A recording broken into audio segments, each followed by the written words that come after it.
मोमोमा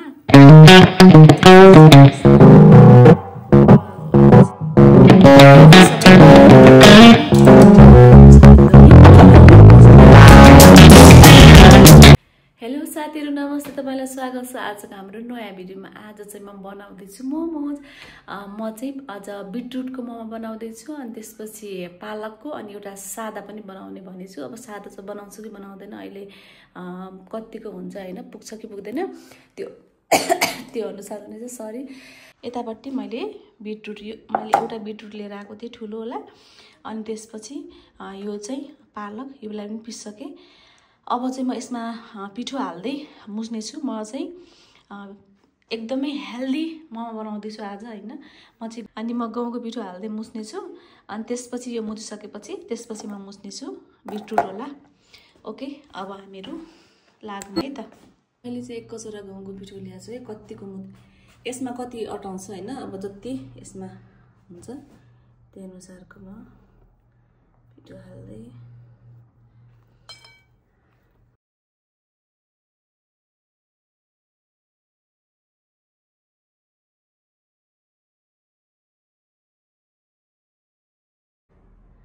अब चाहिँ मैले पालकको पिठो मुछेर बनाइसकेँ। हल्का तेल लाएर ओइल यसलाई अब हामीहरु म चाहिँ यसमै फेरि मुछ्ने छु। यसलाई म पोलिथिनमा राख्छु, त्यो सफा पोलिथिनमा यसलाई त्यो राखिदिन्छु। अब यसमा फेरि अब हामी मुछ्ने छौँ।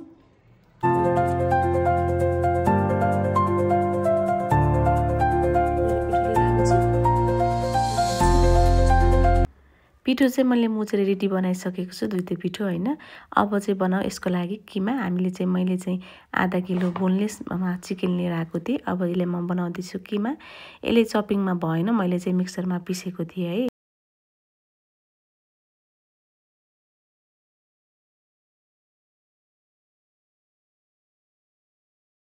यो चाहिँ यस्तो भएको छ मजाले भएको छ। अब चाहिँ म यो अहिले प्याज र लसुन काटिरहेको छु। अहिले चाहिँ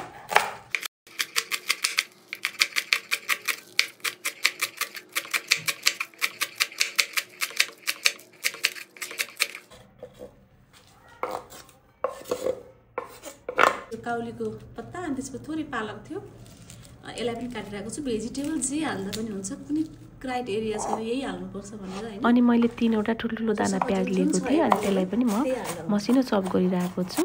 अनि त्यसपछि प्याजले खनाइसकेपछि मैले थोरै धनिया लिएको थिएँ। मैले धनियालाई पनि चप गरेर त्यसमा हालेछु।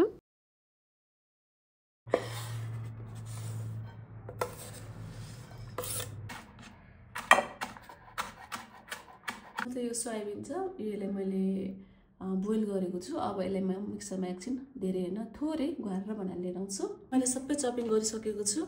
यतापट्टि मैले धेरै हालेको छैन, मैले चाहिँ थोरै गोबीको पत्ता अनि त्यसपछि लसुन प्याजको पत्ता भयो, अनि त्यसपछि थोरै पालक थियो, अनि हरियो धनिया अनि प्याज अनि माथिबाट यो सोयाबिन अनि यति हालेर बनाएको छु। अब चाहिँ यसलाई मिक्स गरेर माथिबाट हालिरहेको छु मैले मोमो मसला। कतिको चाहिन्छ त्यो अनुसारको मोमो मसला हाल्ने हालेको छु। यसलाई चाहिँ मजाले एकछिन पाक्न दिनुपर्छ, नत्र बास्ना आउँछ तोरीको हैन।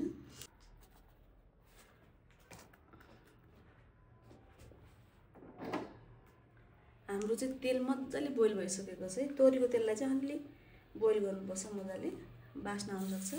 थोरै बेसार जिरा धनिया सबै छ। अब चाहिँ यसलाई एकछिन सबै हामीले मजाले मिक्स गर्नेछौँ।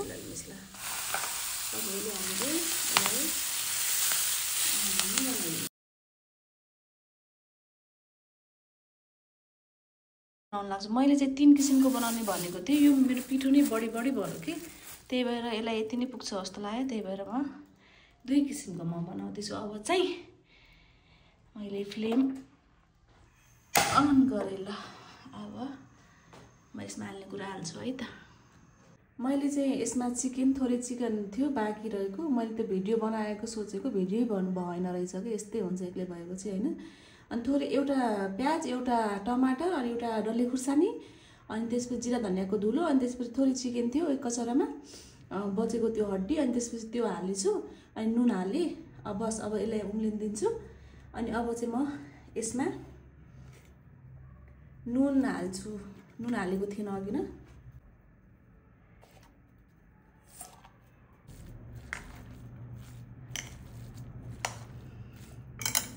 अब चाहिँ म अचार बनाउँदैछु। अचारको लागि चाहिँ मैले यहाँ तेल भुटिसकेँ यही कराईमा हैन। मैले मसँग कालो तिल र सेतो तिल दुईटै थियो, त्यो दुईटै मिक्स गरेको छु। अब चाहिँ म यसमा तेल हालेर जिरा, थोरै मेथी, मैले चाहिँ यहाँ 1 2 3 4 5 वटा डल्ले खुर्सानी अनि थोरै अदुवा अनि यो हाल्छु सँगै।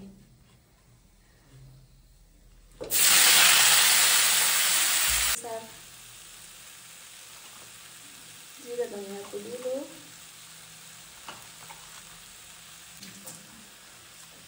म चाहिँ रातो खुर्सानी पनि हाल्दैछु।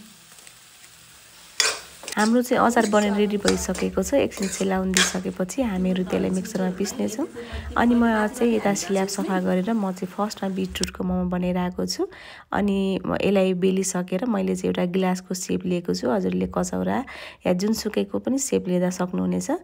यसरी चाहिँ छिटो हुन्छ भनेर म चाहिँ स्ल्याबमा बनाइरहेको छु कि। अनि यो गहुँको पिठो भएकोले धेरै मसिनो बनायो भने फुट्ने त हैन, त्यही भएर म चाहिँ हल्का हल्का बाग्लो, धेरै बाग्लो पनि फेरि मिठो हुँदैन। अनि त्यसपछि म चाहिँ बनाउँदैछु गोलो सेपमा। हजुरहरूलाई कस्तो आकारको मनपर्छ त्यही अनुसार बनाउन सक्नुहुन्छ। मैले गोलो आकारको बनाइरहेको छु। यसै गरी म सबै मोमोहरू बनाउँदै जान्छु।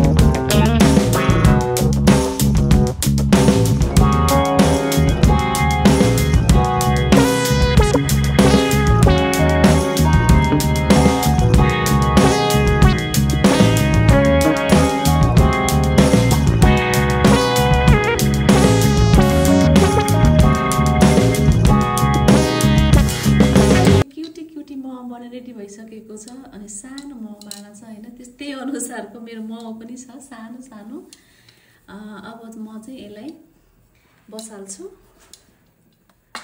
पाकिसक्यो त। अनि यो सुपको फ्लेभर पनि आउने भयो हैन यसमा मोमोमा। अनि त्यसपछि अब यसमा वाउ, अब चाहिँ मोमो हाम्रो पाल्दै गर्छ। म चाहिँ अब अलि ठुल्ठुलो बनाउँछु। यस्तै धेरै सानो हुन लाग्यो के, धेरै सानो भइरह। म चाहिँ अब एकैवटा गरेर बेल्छु ठुल्ठुलो गरेर। वाह, कस्तो मजाको रहेछ। हेर्नु पुरै फुटेको छ, उ भएछ कि यो। यसमा मैले उ हालेछु नि त फ्याट, अनि कस्तो उ निक्लेछ, ओइल निक्लेछ के। यसलाई म माथि राख्छु। यसलाई चाहिँ वाउ, चिकन सुप भइरहेको छ तलबाट।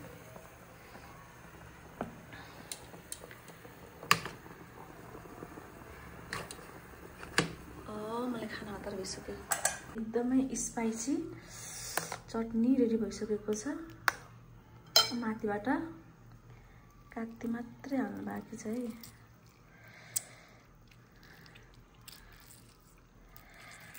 म चाहिँ तातो मोमो खाइहाल्छु एउटा। Okay, this one.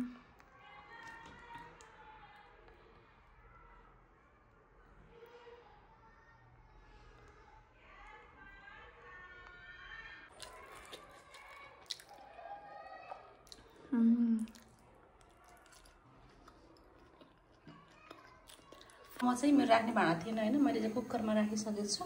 अब चाहिँ म पालक होला मोमो बनाउँदैछु। फटाफट बनाउँछु हैन, ठुल्ठुलो बनाउँछु जस्तो छ अब चाहिँ।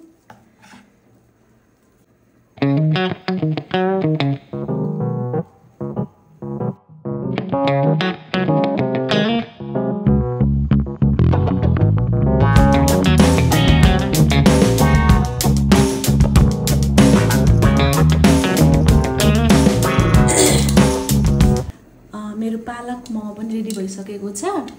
अब म यसै गरी सबै फटाफट बनाउँछु हैन, ढिला भइसक्यो एकदमै। म यसरी फटाफट बनाउँछु ठुल्ठुलो। अनि त्यसपछि म अहिले लास्टमा देखाउनेछु हजुरहरूलाई बनिसकेपछि है त।